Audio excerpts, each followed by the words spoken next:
এই মুহূর্তে আমাদের সঙ্গে রয়েছেন বিমল শঙ্কর নন্দ, অধ্যাপক। স্টুডিও থেকে বিমল শঙ্কর নন্দ এই মুহূর্তে রয়েছেন। এই মুহূর্তে আমার সাথে রয়েছেন অয়ন, এবং তার পাশাপাশি আমার সাথে এই মুহূর্তে রয়েছেন মৈনাক পুততুন্ডু। তিনজনেই বিশেষজ্ঞ আন্তর্জাতিক সম্পর্ক এবং তার পাশাপাশি এই জিও পলিটিক্স নিয়ে। আমি প্রথমেই বিমল শঙ্কর নন্দের কাছে যাব। বিমল শঙ্কর নন্দ, আর রাগঢাক করার কোনো জায়গা নেই। আমরা লাগাতার একের পর এক সিরিজ করে দেখিয়ে যাচ্ছি এই ডিপ স্টেট কিভাবে একের পর এক দেশকে ওই কেয়স, অপারেশন কেয়স বলে কোনো অপারেশনের যেন অংশ করতে চেষ্টা করছে ভারতীয় উপমহাদেশকে। কেয়স তৈরি করো, ডিস্টেবিলাইজ করো, কখনো কৃষকদেরকে খেপিয়ে তোলো, কখনো সাধারণ শ্রমিকদেরকে খেপিয়ে তোলো, টাকা দাও, ফান্ডিং দাও, এনজিওকে ব্যবহার করো, মিডিয়াকে ব্যবহার করো, এবং তারপর আমেরিকার হাতে পুরোটা ছেড়ে দাও। যতক্ষণ না কোল্যাপস করছে একটা সরকার ততক্ষণ অবধি এই কাজটা করে যাও। এটা তো প্রতিবাদ করার প্রয়োজন আছে এখন। না, একটা কথা বলি ময়ূক, সেটা হচ্ছে এই ডিপ স্টেট, যারা অনেক দিন ধরেই এখন ডিপ স্টেট নামটা বলা হচ্ছে, কিন্তু এই ধরনের সংস্থাগুলো বা এই ধরনের অর্গানাইজেশন, অ্যাসোসিয়েশন আমরা যাই বলি না কেন, এরা কিন্তু আজকে অ্যাক্টিভ হয় না, এরা বহুদিন ধরেই অ্যাক্টিভ।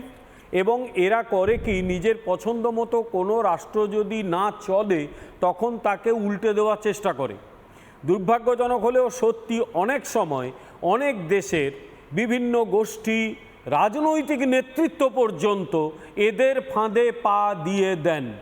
সেই 70s আমার মনে আছে, তখন আমরা খুব ছোট, পরবর্তীকালে ওটা নিয়ে নাড়াচাড়া করতে গিয়ে দেখলাম যে আমেরিকা কিভাবে চিলিতে একটা সামরিক অভ্যুত্থান ঘটিয়েছিল, যে অভ্যুত্থানে মেরে ফেলা হয়েছিল চিলির প্রেসিডেন্ট সালভাদোর আলেন্দেকে। সালভাদোর আলেন্দের অপরাধ ছিল, তিনি সেখানকার বিভিন্ন প্রাইভেট যে সমস্ত আমেরিকার মাল্টিন্যাশনাল কর্পোরেশন সেখানে ব্যবসা করছিল তাদের তিনি জাতীয়করণ করেছিলেন। আমেরিকার বক্তব্য ছিল যে এদের হাজার হাজার কোটি টাকা সম্পদ নাকি চিলি মেরে দিয়েছে। চিলির প্রেসিডেন্টের বক্তব্য ছিল, তোমরা আমার দেশ থেকে যে ঝেঁটিয়ে নিয়ে গেছো সেই টাকা ফেরত দাও, তারপর আমি ক্ষতিপূরণ দেবো। হলো কি, ওখানকার আর্মিকে উস্কে আলেন্দেকে কিন্তু হত্যা করা হয়েছিল, এবং তারপর বহুদিন চিলি একটা ভয়াবহ পরিস্থিতিতে ছিল, যেটা একটা পার্শ্ববর্তী দেশের ক্ষেত্রেও আমরা দেখতে পাচ্ছি যে একটা পার্শ্ববর্তী দেশ কিভাবে সেখানে একটা সংখ্যালঘু জনগোষ্ঠী, একদম স্পেসিফিক্যালি বলি হিন্দু বৌদ্ধরা প্রায় উৎখাত হতে বসেছে। সেখানে প্রকাশ্যে বলা হচ্ছে হিন্দুরা দেশ ছাড়ো, পূজা করতে দেব না, এই ধরনের ঘটনা চলছে। এটা একটা দিক। ফলে এই ডিপ স্টেটগুলো এখন অনেক বেশি মরিয়া হয়ে উঠেছে। ডিপ স্টেটরা কখনোই চায় না কোনো রাষ্ট্র স্বাধীন ফরেন পলিসি তারা পার্সু করুক।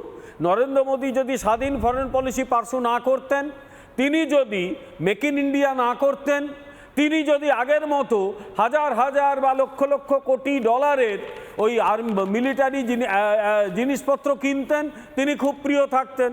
নরেন্দ্র মোদী প্রিয় নন, কারণ তিনি তো দেশকে নিজের পায়ে দাঁড় করানোর চেষ্টা করছেন।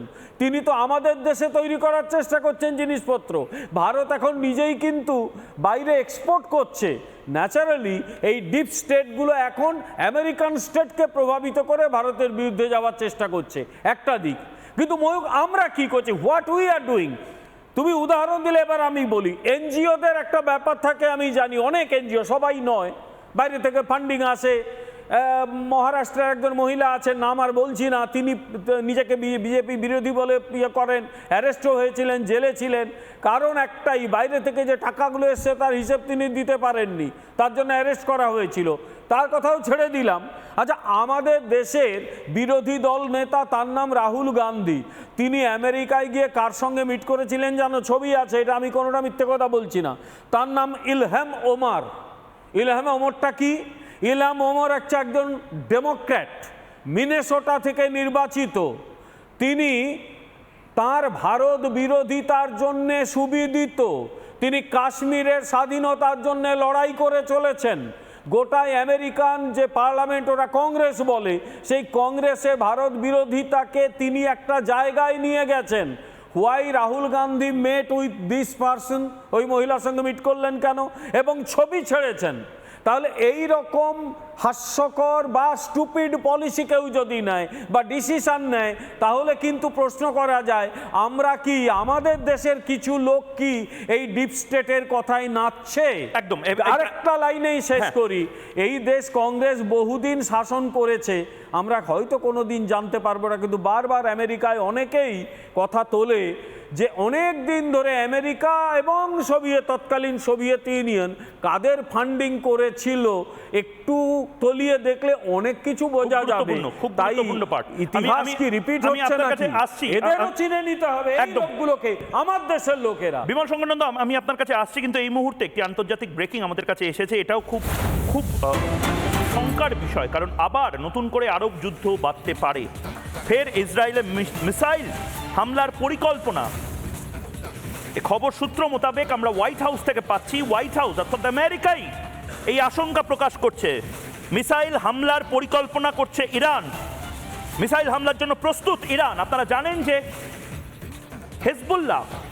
হেজবুল্লাহর একাধিক সদস্য, হেজবুল্লাহর একাধিক সন্ত্রাসবাদী এবং হেজবুল্লাহর মাথাকে ইসরায়েল নিকেশ করেছে, এবং তারপরেই হোয়াইট হাউস সূত্রে এই খবর। আমি নির্দিষ্টভাবে মৈনাক পুততুণ্ডুর কাছে যেতে চাই। মৈনাক, একটা অদ্ভুত ডাইকোটমি যাকে বলা হয়, একটা অদ্ভুত হাস্যকর ব্যাপার আমরা দেখতে পাচ্ছি।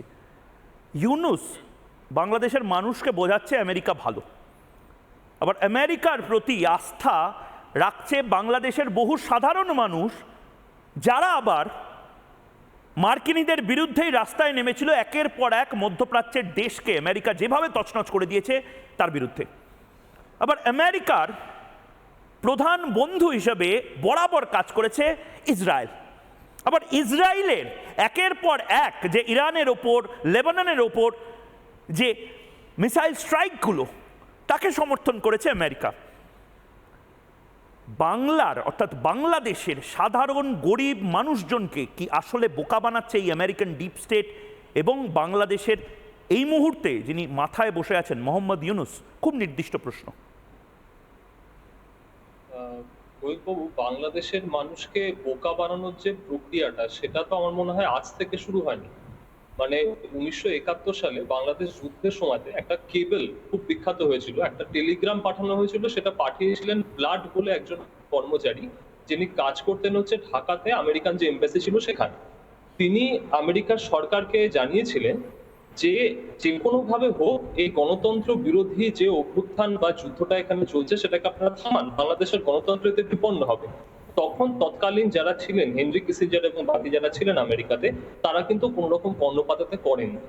দ্বিতীয় কথা, আমেরিকার ডিপ স্টেট নিয়ে যে কথাটা উঠছে এবং যেটা বলা হচ্ছে যে এই যে আন্দোলনগুলো বিভিন্ন দেশে দেশে গড়ে উঠছে, এই যে রিজিম চেঞ্জ ঘটছে বিভিন্ন দেশে, যার পিছনে নাকি আমেরিকান ডিপ স্টেট রয়েছে, এই কথাটা কিন্তু শুধুমাত্র যে আমরা স্টুডিওতে বসে আলোচনা করছি তা নয়। দুজন আমেরিকান প্রেসিডেন্ট তারা কিন্তু নিজের মুখে ওই প্রেসিডেন্টের চেয়ারে বসাকালীন স্বীকার করে গেছেন যে হ্যাঁ, আমেরিকাতে ডিপ স্টেট রয়েছে বা একটা মিলিটারি ইন্ডাস্ট্রিয়াল কমপ্লেক্স রয়েছে। প্রেসিডেন্ট আইজেনহাওয়ার বলেছিলেন সেই 50-এর দশকে, এবং তারপরে প্রেসিডেন্ট ডোনাল্ড ট্রাম্প তিনি কিন্তু নির্বাচিত হওয়ার অতি অল্প দিন পরে পরিষ্কার বলেছেন যে হ্যাঁ, আমেরিকাতে ডিপ স্টেট রয়েছে, এবং সেই যে ভেস্টেড ইন্টারেস্ট রয়েছে বিভিন্ন গোষ্ঠী, যার মধ্যে এনএসএ রয়েছে, যার মধ্যে সিআইএ রয়েছে, যার মধ্যে এফবিআই রয়েছে, যার মধ্যে রয়েছে ড্রাগ বিরোধী সংগঠন যেটা ডিইএ, এরা কিন্তু এমনকি মার্কিন প্রেসিডেন্টের বা মার্কিন সেনেটেরও অনেক কাজকে রুখে দিতে পারে। আমি আপনাকে বলবো, প্রেসিডেন্ট বারাক ওবামার যখন তিনি ছিলেন, তিনি চেয়েছিলেন গুয়ান্তানামো বের কারাগার বন্ধ করতে, তিনি করে উঠতে পারেননি। এবং তাকে তাহলে কারা বাধা দিয়েছিল, কোন কোন জায়গা থেকে বাধা এসেছিল? বাংলাদেশের ভেতরের কথা যদি বলি, তাহলে বাংলাদেশের ভেতরে একটা সব থেকে বড় এনজিও রয়েছে, যার নাম হচ্ছে ব্র্যাক, BRAC। এদের কিন্তু আবার বাংলাদেশের সব থেকে বড় একটা প্রাইভেট ইউনিভার্সিটিও রয়েছে। আর এই ব্র্যাক এবং এই প্রাইভেট ইউনিভার্সিটি রয়েছে, এদের সব থেকে বড় ডোনার কে? George Soros. এবং তার যে ফাউন্ডেশন আছে, সেই ফাউন্ডেশন হচ্ছেন এই সব থেকে বড় ডোনার। মৈনাক বাবু, আমি আপনাকে একটু ইন্টারাপ্ট করছি। এই জর্জ সোরোস, একে নিয়ে একেবারে আলাদা একটি প্রোগ্রাম করার মতন। এই জর্জ সোরোস বলে এই ছায়া মানুষ, এই নামটিও বাংলার ঘরে ঘরে পৌঁছে যাওয়া উচিত।